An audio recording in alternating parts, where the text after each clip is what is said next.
Archangels,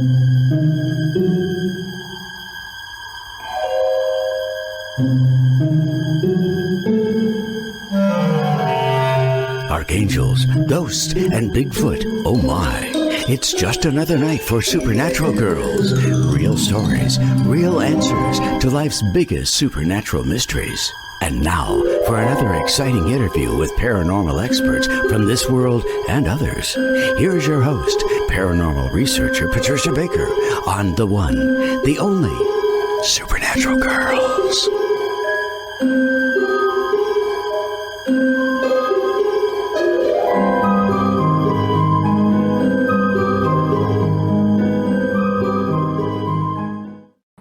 Welcome, everyone, to another exciting episode of Supernatural Girls. I'm your host, Patricia Baker. I'm here with the lovely Miss PK, Patricia Kirkman. All the way from Tucson you are. So how are you today? Well, it's damp and cool here, to say the least.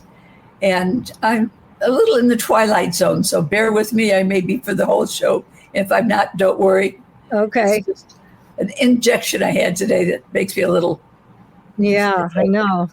And I guess it's because we're still in retrograde. What would we expect, right? Oh, exactly. Everybody knows and been praying for your recovery with your back pain, and it's been ongoing for so long, and we all feel for you. But thank you for joining us tonight. Great. I miss it. Our great guests that we have. I just hate not to be here. I know. This is the high point of my day. It's definitely mine. That's for darn sure. And I had somebody call me and they said they wanted to know why they got a speeding ticket.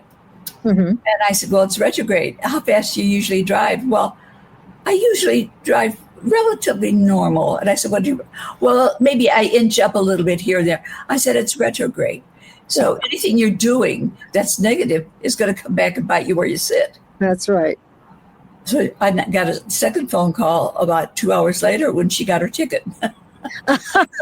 Oh, no. Well, you warned them, and you warned everybody on the show about this Mercury retrograde. Anything to do with communications can and will get messed up.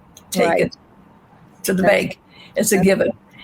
But the nice thing about this is that once it's over, it's done with. Just be careful what you write down. Do pay attention to what you do say. Right. I love this when somebody said, you think that covered it and didn't push it back in, it's there. That's right. Too late. Foot is in mouth. But it was so nice for us. We had a sprinkling rain today. God, it felt so good. That is nice for you guys out in Tucson. And it's cool enough to wear a jacket.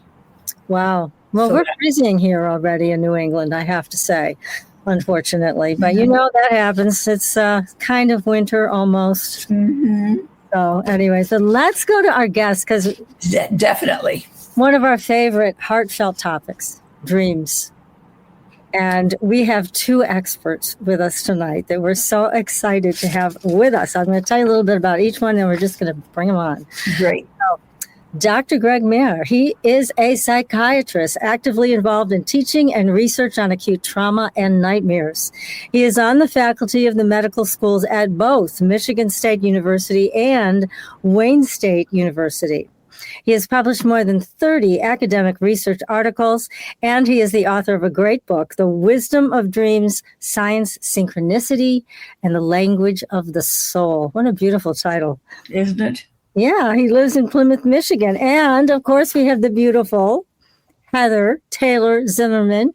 She is a Ph.D. and a psychologist trained at Pacifica, a Jungian program in California. And she is the director of an experiential teaching program in personal transformation through visionary art. How lovely. Her healing artwork has appeared in clinics and hospitals, as well as in public and private collections, and she lives in Olympia, Washington, and they're both with us. Welcome to the show. Thank you. Thank you. Yeah, and just to embarrass Greg, I thought I'd start by saying that it's his birthday. Happy birthday. Oh, please, thank you, Heather. Oh, how wonderful. Where's the cake? We all going to eat some cake? I would have brought some champagne. Thursday's your special day. Yes. Yes. Absolutely marvelous. Yeah. Right. Wow. Well, we are going to celebrate with you tonight. And we have to pick your brains because you guys are really in the midst of this great dream culture. Right. And we want to hear all about what you find interesting. But to start off, we have to ask about nightmares because, Greg, you're known as Dr. Nightmare. So tell us, why did you get into that aspect? I think it's a very interesting area, and I think people are used to thinking of nightmares as all negative, and doctors think of them as symptoms of illnesses. And I thought it was important to help people sometimes view them differently, view them as having a message and trying to understand them rather than trying to suppress them and make them go away. And so what happened was we have a large sleep clinic at the institution I work at. And so I approached them and asked them if they would be interested because they get a lot of people that come in complaining of nightmares, and they're sleep doctors.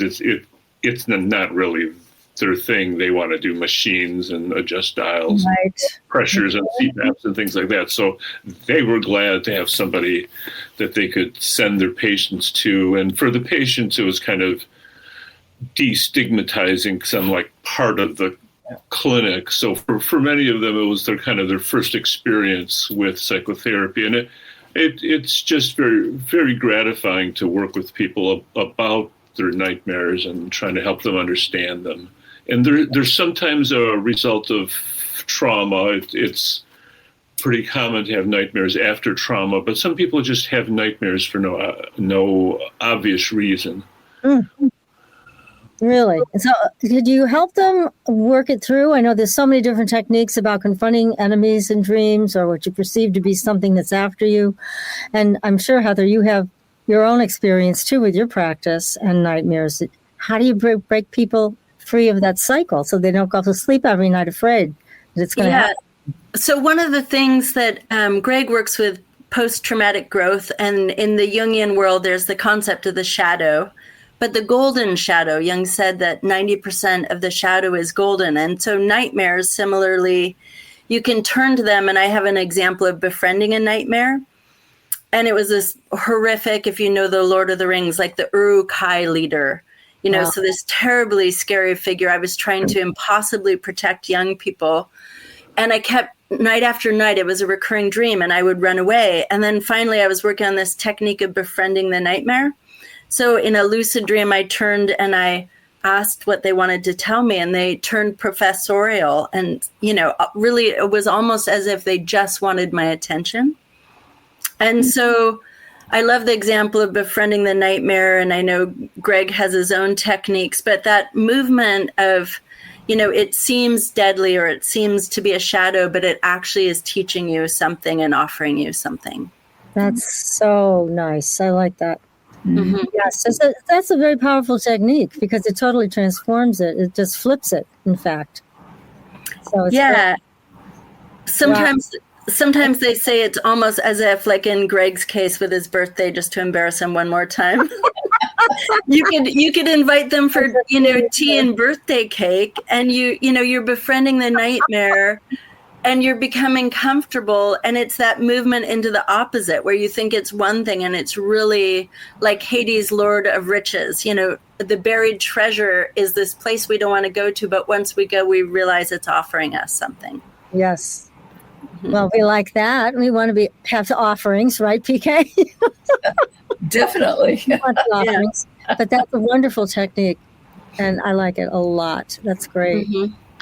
Yeah, I think there's different kinds of nightmares, too. I think there's the ones that occur after trauma. About half of people after, like, an assault or car accident will have nightmares, and often, especially initially, they'll kind of replay the trauma, which is very difficult and challenging. But some of the techniques with those kinds of nightmares involve incubating a different kind of nightmare, like sharing the nightmare in detail and then imagining a different ending, and then sitting with that idea, like incubating it when you're going to bed, and trying to dream the dream a different way. And I've seen folks do that on their own as they're processing trauma. So I think that's one important kind of nightmare. And I think another one is kind of what Heather described, where your own inner self has a message that you're not hearing, and it kind of says it louder and louder and wants to wake you up, as it were, metaphorically. Like an analyst I knew was, and she'd be comfortable sharing this story because she shares it. She kept having a recurring dream of a wolf chasing her, which was very terrifying. And then she kept telling her analyst the dream. And then finally one day the analyst told her, "When are you going to feed that wolf?" And she never had the dream again. Oh. Because she realized that was like part of her that she needed to take care of. Exactly. Exactly. That's so nice. Oh my goodness. Happy endings. Really. That's wonderful. And that's the goal, right? Is to get people to move beyond the terror to find the gift. Yeah. And it's hard. I don't want to oversell that it's really easy. It's very difficult. And nightmares are very terrifying. Yes. Yeah, they really can be. Now, one thing we were talking about off the air that everybody wants to know about in our audience, because we've had a lot of questions about it, is sleep paralysis. What causes that? And then also the imagery that so many people share when they are in sleep paralysis. What is this about? Well, I can answer first. Some of that is the normal physiology of dream sleep. You have dreams in the phase of sleep that's called rapid eye movement sleep. And part of that rapid eye movement sleep is that you're actually paralyzed. It's like it sort of makes sense psychologically, because you don't want to, if all these things are going on, you don't want to be able to move around and chase things and run and fall and all that kind of stuff. So out of self-protection, you are paralyzed when you're dreaming. Mm-hmm. So when you wake up like in a nightmare, you're often, your body's still kind of adjusting and you're still in this REM sleep. So often when you first wake up, you actually are paralyzed. That often becomes part of the dream, because that feeling gets incorporated, that actual paralysis. So that, and it's very helpful to explain that to people, because it becomes part of the plot of the dream, and adds to that feeling of helplessness and powerlessness. And we want to work with people with dreams as a relationship and a friend. So it's helpful to know that paralysis is part of the physiology. It doesn't mean that you yourself are helpless. Right. Interesting. Yeah. I'll dovetail based on this workshop Greg and I gave, and it was a sense of, one of my sons had night terrors, which are horrifying. The person can't wake up from them. And so what was conveyed to us was that there was a sense of helplessness akin to paralysis that people are experiencing in their waking life. So it was almost like their waking life was a sleep terror that they didn't feel like they had agency over. And so that was an interesting collective perspective. Almost everybody, in our workshop had some variation of that. Mm. Yeah, there's a real interesting issue about cultural dreams, because sometimes things going on in our culture, like all the tensions now, or a good example is in COVID, people were having more nightmares, because we share our experiences on this earth on a deeper level, and I think we sometimes tap into the feelings that pervade the culture. So there are those kind of cultural nightmares sometimes too. What about the hag? That so many people across the world have seen that image when they are having a sleep paralysis issue, and then they open their eyes. I had that happen once, where I opened my eyes because I felt something was somebody was staring at me. And when I opened my eyes, I saw this old woman, flowing white hair, like the wind was blowing through it. It scared the hell out of me. I mean, it was so real. And it was right in my face. So, of course, I let out the scream. I didn't, I couldn't help it. Well, I learned so many people have had the same experience. Well, the cards are depictions in Heather's wonderful visionary way of those kinds of dream images. So there's one of a witch, and the hope is that when you have that kind of image, you can look at the card and it's kind of complex and visually rich and may call up some images, and then if you can flip into the book and there'll be 4 or 5 pages about that image, again, kind of intended to be sort of evocative and enhance that relationship with your own dreams. This is the book, everybody, that we're referring to. Bill, maybe you can put it back up on the screen. And this comes with a beautiful set of cards. Yeah, here's the cards. There are the cards. Yeah. That's the back of the cards. And great. Oh, go ahead. I'll add, because I love Baba Yaga, who's that kind of archetype. Yes. Yeah. So my first childhood, it was the first lucid dream. I was maybe 7 or 8, and the dream landscape was my childhood home. And I have Russian heritage. I grew up with a kitchen witch. So Baba Yaga was in this dream, and it was really, honestly, terrifying initially, but she's my ally. Wow. And so she's this figure. And I think part of it is that dreams often they describe as compensatory. So what we repress into the shadow realm or the unconscious shows up. And women, as they age, you go maiden, mother, crone.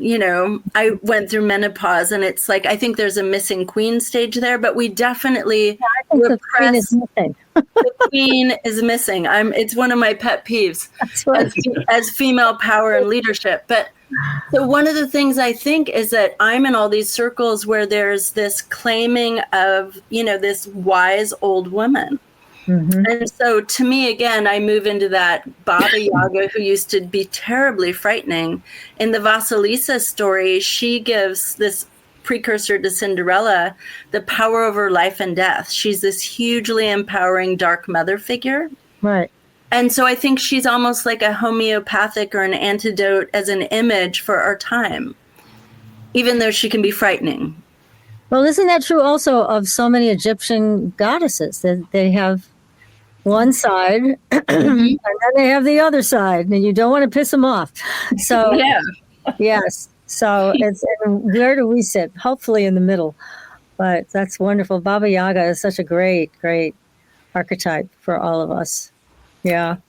Yeah. And that again and again, it's the dark mother that initiates us in ways that we really need. And so I do think it's an initiating image for our time. And as a last comment, supposedly toward the end of his life, Jung had a dream or dreams of Kali.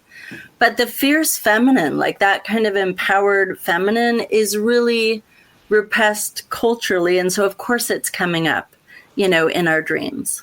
Yes, that makes perfect sense. Mm-hmm. Mm-hmm. Yeah. Well, we have so much to learn from our dreams. And again, we're so glad you're both here to inspire our audience to keep track of their dreams, do a dream journal, and get these cards and the book so that you can understand your dreams and what they're trying to tell you. But this is beautiful. The cards themselves are just so evocative of so many emotions and so many thoughts. I mean, they're rich, is what I said, I think, off the air. They are very rich cards, beautifully done. Did you do those yourself? Yeah, so they're meant to be symbolic and then also a little bit ambiguous, because dreams, we don't have the clarity we do when we're in our waking life. There's an ambiguity, a mystery to dreams. And so Greg and I had this wonderful rapport back and forth. Yeah. And they often came from dreams or visions that I had. So they're visionary art. Yeah. And then Greg and I would do this wonderful back and forth about, how we would come at these topics in a slightly different angle, usually one that honestly was different, but had a silver lining, that people might not anticipate. And the dialogue between us was really fun on different levels. One, just because we're friends and it was fun to talk, but there's a dialogue between the genders, and also a kind of dialogue between the visual image and the words in the books. And they're kind of, you can think of them as different parts of the brain that get activated. So I think the cards activate a more visual part of the brain.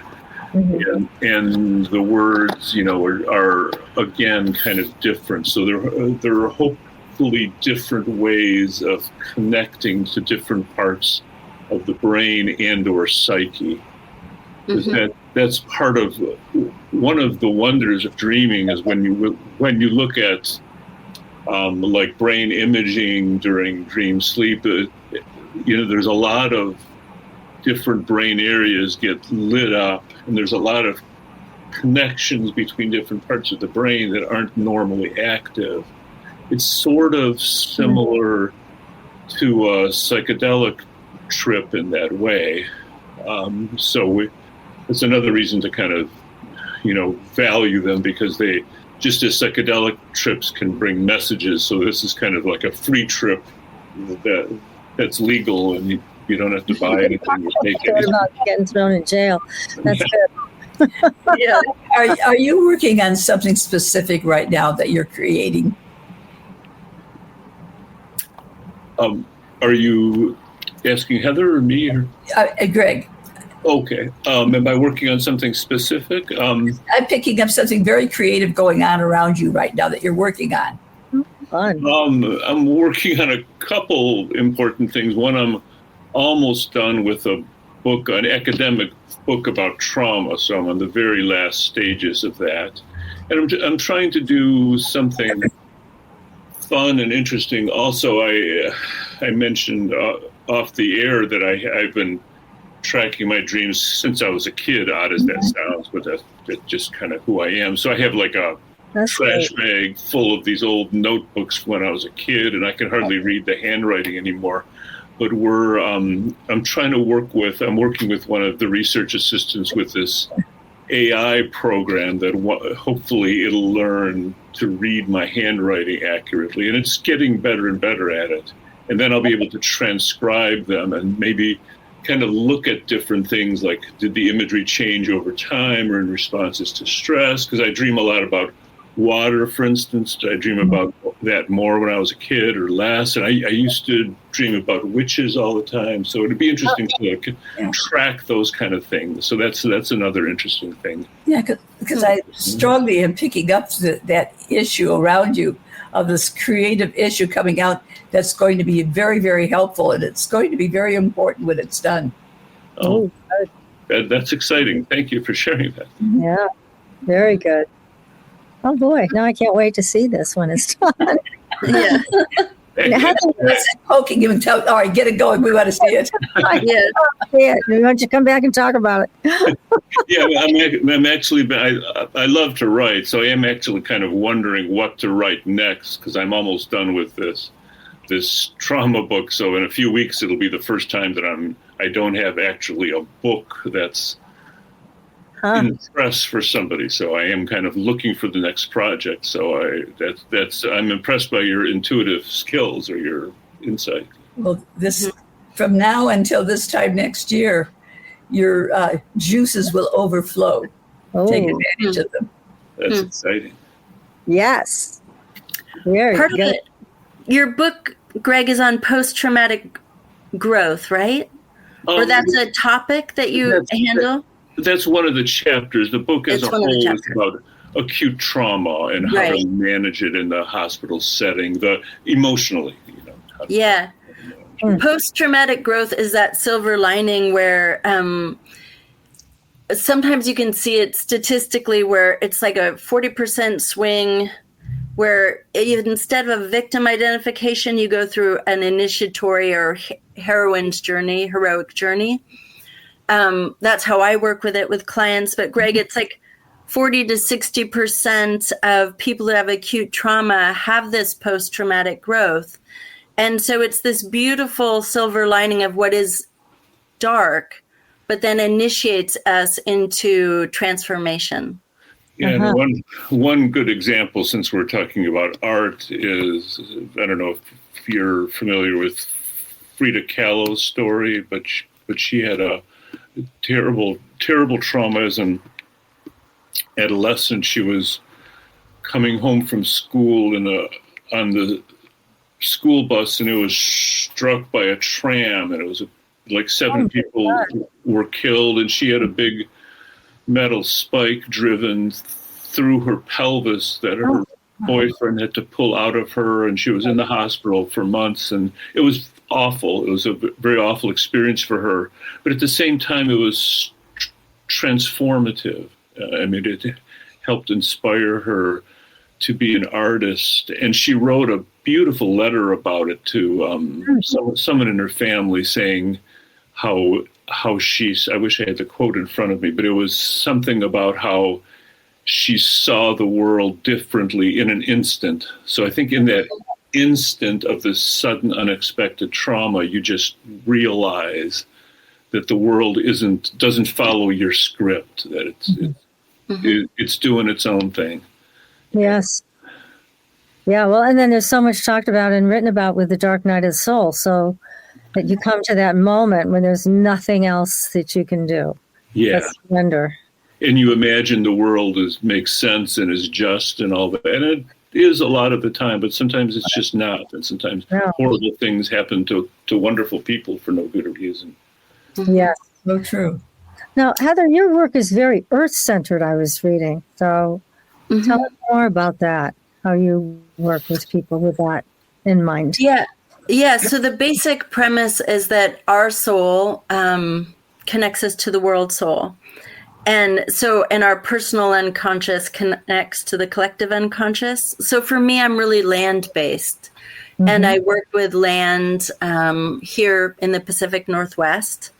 And I honestly, just to get a little weird, one of the things about my doctoral dissertation was Jung expressly did it as a vision-inducing methodology. It's arts-based, but he said people would know that they had made it into this different way of fantasy thinking when they had visions instead of thinking. And so one of the outcomes is that I was always a little bit honestly prone to visions, but I ended up seeing nature spirits and different angels and extraterrestrials and all different things. So it's almost like the veil between worlds was thinned through this process. And so part of what I do is work with people. They don't have to see things in that way, but working with land and what I call the being and beings of the land, the intelligences that can guide us on our healing journey in a way like dreams. I mean, I think it's the same source intelligence. And sometimes visions and some of the meditations are going into that liminal space like a dream. And I also, last thing, I work with rites of passage. When you said dark night of the soul, they're taking often young people, at-risk youth, into the wilderness and going through that archetypal dark night of the soul, facilitating it so that people have a breakthrough and they have that insight that Greg was referencing. That's also a little bit like a near-death experience where you have the revelation of who am I, what am I called to do, that there's more to this life than the superficial theme or storyline that we might have indicated before. Yes. Oh, my. Well, that's very rewarding, the way you do your work. Very nice. And we love the part where you bring in the fairies and the extraterrestrials. And yeah, I figured I'm in a safe place. You're very safe. Yeah. Honestly, tons of angels, since we're going there. Tons of angels working in all different formations with sacred geometry and a lot of ancestors. I do believe that this this new age we're moving into, that a lot of it is returning to a land-based intelligence and connection that will guide us sustainably through our own hubris. That'll be good. We need the guidance. Yeah. Yes, that's wonderful. Well, it's very exciting, that both of you have your own training, but you've come together to make this beautiful book happen with all the beautiful cards. And what do you hope for the people that get these cards and book? What do you want to see them do with this? Well, I can start out. I think we want the cards and book to sort of facilitate a relationship with your inner self and help you start a dialogue with your deeper self. Because I think we just ignore that part of ourselves and dismiss it. And just don't see the connection. A personal story from my father, when I published that first book, I showed it to him. He was like probably 100 already. He was quite elderly, but he was still very, very lucid. So he looked at the book and flipped through it and said, "Oh, congratulations, that's very interesting." But then he says what a lot of people say in the culture: "Well, but aren't dreams just nonsense?" And then he did, like, it's like everybody follows the script. He said, for instance, last night, and everybody does this, last night. So he had started telling me this dream, and he's not like he ever shares dreams. So it was kind of an unusual thing, but he started telling, for instance, last night I dreamt that I was mowing the lawn and your mother was on the porch watching and criticizing me because the rows were crooked. And he was like, that's a nightmare. and he was like, "Isn't that nonsense?" And I'm thinking to myself, dude, that's the story of your life, because my mother was like that, but he couldn't see it and didn't want to look at it or whatever. So that's too funny. Yeah, it was interesting for me because what do? I just kind of left it alone. But what else can you do? It's not like it's not a personal exploration path. but it's interesting that we sometimes don't even ourselves see how meaningful our dreams are. So that dialogue is important. And just to end the story happily with my dad, the other dream he told me about a year later, he was telling me, "Oh, by the way, I had this other dream. And I dreamt that I was building this bridge, but people were criticizing me because it was too expensive and so forth, and I shouldn't bother doing it. So at least this time I had a good answer. I told that bridge, because I think that was his bridge to the future, the next world, or something like that. And I think he had a lot of inner critics telling him not to do that, but he needed to keep doing that. Wow. Yeah. Sweet. Yeah, Greg has so many wonderful stories, but I would just dovetail really that there's a capacity from dreams that it gives us a collective insight that we can't get otherwise. And I'll use Harriet Tubman was an example. She obviously had the Underground Railroad and freed so many people, fearless. And people asked her how she knew where to go because she was navigating at night. And she had lucid dreams where she would fly over and be shown the path to take. And so I think... Wow. Yeah, so I think that they're all different dreams, all different meanings and purposes, but that dreams offer us a way to know that transcends our own limited capacities, to touch into something beyond us, and that we can cultivate that. So relational, Greg mentioned, and then we also have some tools for like dream journaling and incubation and art, different ways to kind of cultivate a relationship and the ability to tap into that wisdom. Yeah, you see some of the cards have Heather's beautiful Luna moth, and others on the back have these beautiful planets. The planet cards have simple tips like as opposed to images. So there's tips on remembering your dreams and having healthy sleep and lucid dreaming and things like that. So those are important things to know for sure. Yeah. Yeah. Oh. The other thing I was just going to say is Greg and I didn't put a lot in there about how to do spreads. But we created an additional on my website, The Soul of Creativity. We have some ways to do some different spreads to help create that relationship and how you can use the cards to help unfold dream images and meaning. Yeah, it's been very fascinating because I think the cards kind of have a life of their own that I don't think either of us were expecting, because that's great. My initial plan was to have it kind of science-y, like the most common dream images and so forth, but then there ended up being other things we wanted to talk about, so we modified that, and then we thought that people would like use the cards after they had a dream. But when we got a few preliminary decks and did a workshop and stuff, everyone like they had a mind of their own. Everybody wanted to do spreads ahead of time, and they were kind of surprisingly to me, they were very powerful experiences. So I think the cards ended up having their own mission that we didn't really understand, at least when we were first making them. At least I didn't, at least. Mm-hmm. That's fantastic. Well, and yeah, that makes a lot of sense because there's so much power in these cards. I mean, when I first saw them, I just couldn't even look at them all because there was so much about them that I wanted to learn. And I knew I had to sit down and do that when I could really be focused and let the energy basically come to me, because that's how much energy I sensed in these cards. Mm-hmm. So this is magic. I mean, this is good magic. I love it. Everybody get these cards in the book. Yeah, Heather's a wonderful artist. It's been such a pleasure. You are. And Greg, your writing is beautiful. I don't know if you want to read like a little excerpt or if you feel called to do anything. No, since we talked about witches, they're handy in an alphabetical order, so if I can find that really quickly. I come from a long line of witches, talking about my ancestors here. Okay, I'll read the first few sentences.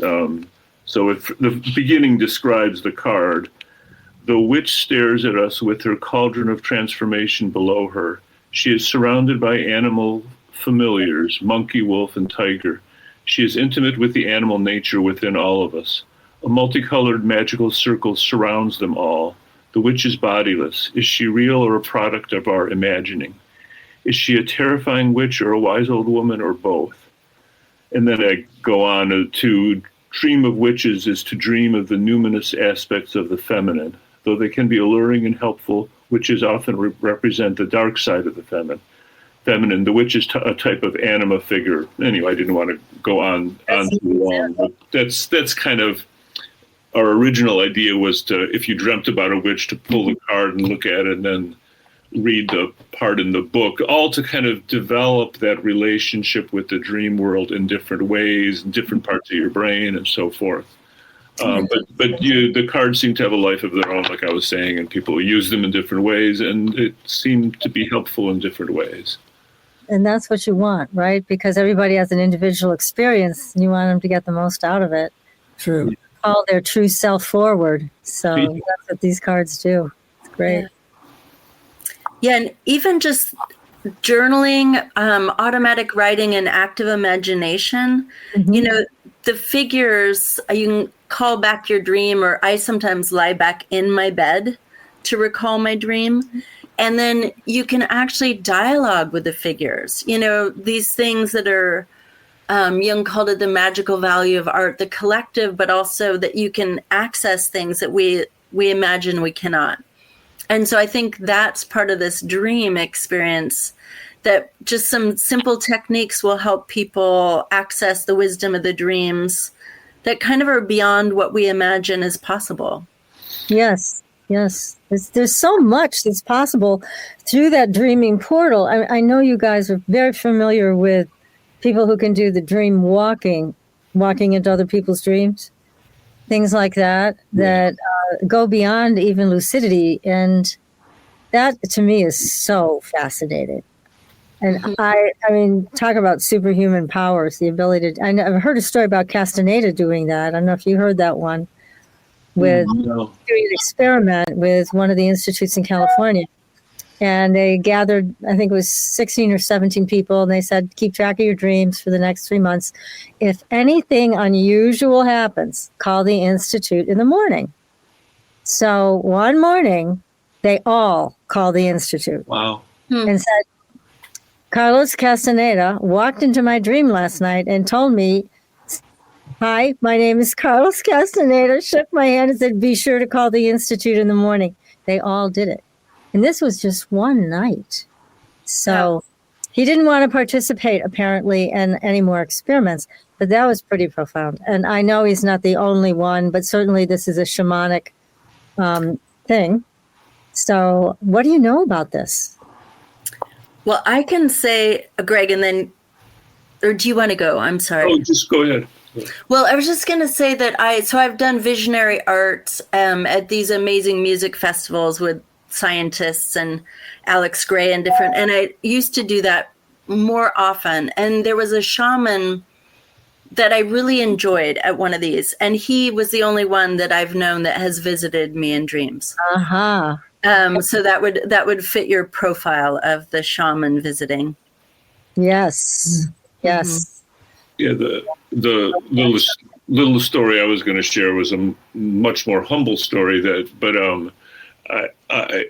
It's always amazing to me how you sometimes know things in dreams when you connect to that collective unconscious that you don't know consciously. Like on this theme about witches, I used to have lots of dreams about witches, and I had one maybe like 10 years ago, and I was a different female figure in the dream was telling me something about protecting myself from witches, and she took a sprig of rosemary and put it on top of the door.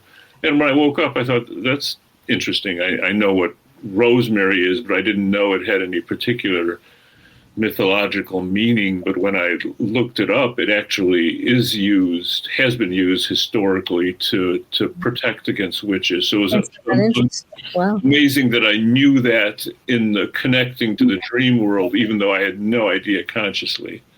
Yes. Of that. Mm-hmm. That's great. Oh my goodness. Well, do you feel like you both live magical lives because of your work and dreams? I'll let Heather answer that. I think yes. I mean, I think the world is magical, and so dreams and visions. And for Carl Jung, I honestly went one time 6 weeks without losing consciousness. So I do think it's a spectrum of dreams and visions, and that we have the limiting belief that it's not magical. Yeah, that's multiverse.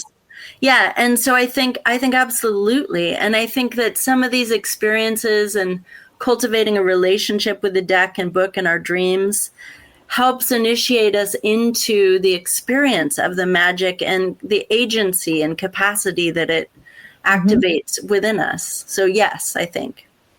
Yeah. So you're living your best magical life.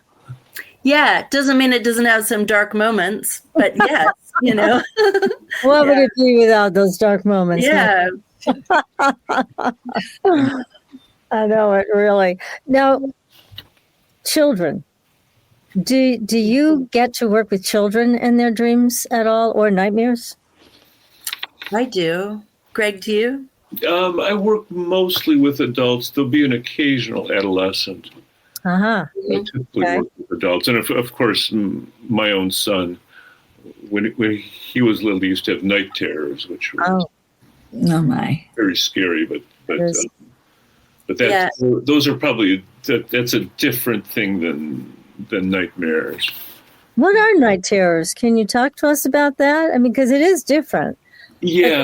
What's it coming from? Night terrors occur in a different phase of sleep. So I'll use my son as an example. So we'd hear like moaning and distress cry. We'd go to his room and ask him what's wrong, and he'd be sound asleep. Occasionally when we'd shake him, he'd get up, but sometimes he'd even kind of walk around, and he looked very scared. And then we'd kind of get him back to bed, and he'd go back to sleep. And then when we asked him the next morning, so what happened last night? And he said, what do you mean, what happened? Nothing happened. So it's people, the kids, it's usually kids, and they tend to have no recollection. There's this expressions of dread, but there's no real recollection of dream content. And they occur in a different phase of sleep. They're not in that rapid eye movement sleep. They're in like the deep state, like stage 3 and 4 sleep, which is why they're in kids, because when we get older, we kind of just lose those really deep phases of sleep. So that's a different kind of phenomenon. And it's probably there's probably not a lot of message in that, because there's no real recall of dream content. But then does your son grow out of it? Was it a kind of a growing phase? Yeah, that was like when he was 10 or 12. It went on occasionally for a year or two and then just kind of disappeared. And that's the typical story. They're very scary for parents. Yeah. But for the kids, they don't even remember. Yeah.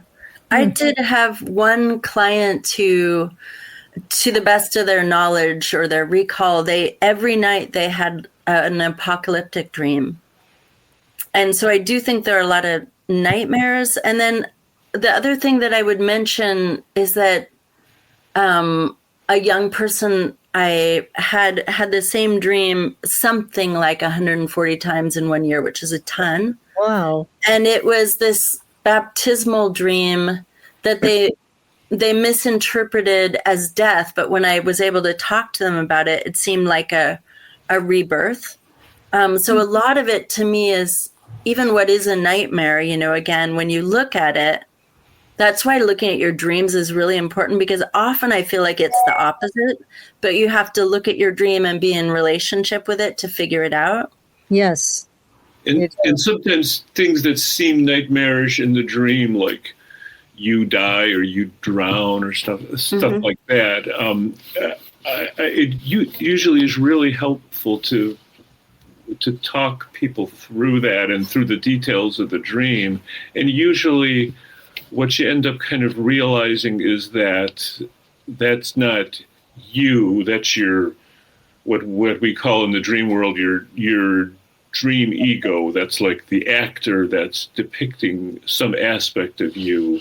And maybe that part of you is part of you that you no longer need. And maybe it's not so bad, as scary as it was to the dream ego to die or fall off a cliff or whatever happened. That's probably a good thing for you as a whole person, because maybe that part of you needed to die. So that's a good example of how you can sometimes transform a dream just by the way you think about it and the way you interpret it. Because it's easy to over-identify with that dream ego, with you in the dream. And it's not really you, it's a part of you. Exactly. Yes. But this is giving people so many tools. I mean, there's so many ways to use this deck and this book. And that's also, it's a very expansive experience. So, and it's so nice to see this, because this is more than just a book. This is more than just a deck of cards. It's much more than that. And I want everybody to know that. This is something that is magical transformation if you want it. Yeah, why would you want it? Of course you want it. No, a lot went into it, a lot of time and knowledge and experience and a lot of thought and Definitely. Artistic insight. Yeah. Well, you two make a great team in terms of what we're looking at here. It's great. It's great. So what about for each of you, can you share with us like either the most terrifying nightmare you experienced for yourself or a client? And then one of the most transformative dreams each of you have had, if you choose to share. We don't mean to be nosy, but we are. Yes, we do. Yeah. I can start, and I wouldn't. I'll share my own and it's interesting because it's a dream that's both a nightmare and a transformative experience. But when I don't want to give you more information than you actually want, but part of my journey into looking at dreams more officially, professionally, was after I had a major heart attack like 12 or 15 years ago. Wow. And I was quite ill. And I sort of decided after that there's all this stuff I was interested in and that I hadn't been using in my work. I was like just a general psychiatrist doing hospital work. So I sort of decided after this to like do what I wanted to do, what really called to me. And so that's when I started doing more Jungian stuff and working more with dreams and so forth. But I had a nightmares fairly soon after the heart attack, and it ended up being a divorce associated with the heart attack and things like that. But anyway, I had this nightmare that I was in my living room, and there was all this demon blood on the carpet, and I had to clean up the demon blood. And I was very afraid of being contaminated by the demon blood. So I was putting on gloves, but I was still worried about being contaminated. And then in the dream, somehow I knew that if I said the Hail Mary while cleaning up this demon blood, I'd be safe. So that was a very powerful dream and very mysterious. And I don't know that I know exactly what it means, but it was part of that change. So I think some kind of, demonic energy within me died at the heart attack, and I had to clean up the poisonous residue from it. And there was obviously this spiritual dimension too with the Hail Mary. I grew up Catholic, and the Hail Mary, when you think about it, it's not just a prayer. It's the prayer. It's Mary's words when she realized that when the angel Gabriel tells her she's pregnant with Jesus. So it's not just a prayer. It's a special kind of prayer about new birth and change and things like that. So I think that's part of the dream. Yes. Oh, I like how you wrap that together. Yes. That's beautiful, nice. Greg. Yeah. I have one that is a good example of an intersection of a personal and collective dream. And it was also an example of sometimes dreams can be really disturbing. So when I woke up, I threw up a bunch. I had a horrible headache. Oh, my goodness. So the dream, and I was up getting an altar, which is a symbol of kind of life and death. You have the Eucharist on the altar. And I was with my mother. But so the dream was that my oldest son had killed himself in the dream. Yeah, and there was above ground there was a graveyard with a church at night, and there were all these shades of the dead undead, and I knew they were emergent adults, so they were in that kind of space between maybe 16 and 30. And then interrupt you. We only have 2 minutes left. Okay, yeah. And then I went underground, and there was this angel of Nyx, this kind of dark angel, and this shadow communion, and so it was about, I think, the mental holistic crisis that emergent adults are in. My son is okay, but it was just this powerful initiation. Also, almost the nightmare of the earth. Wow. That's really, no wonder you threw up. Yeah, it was really traumatic. Yeah.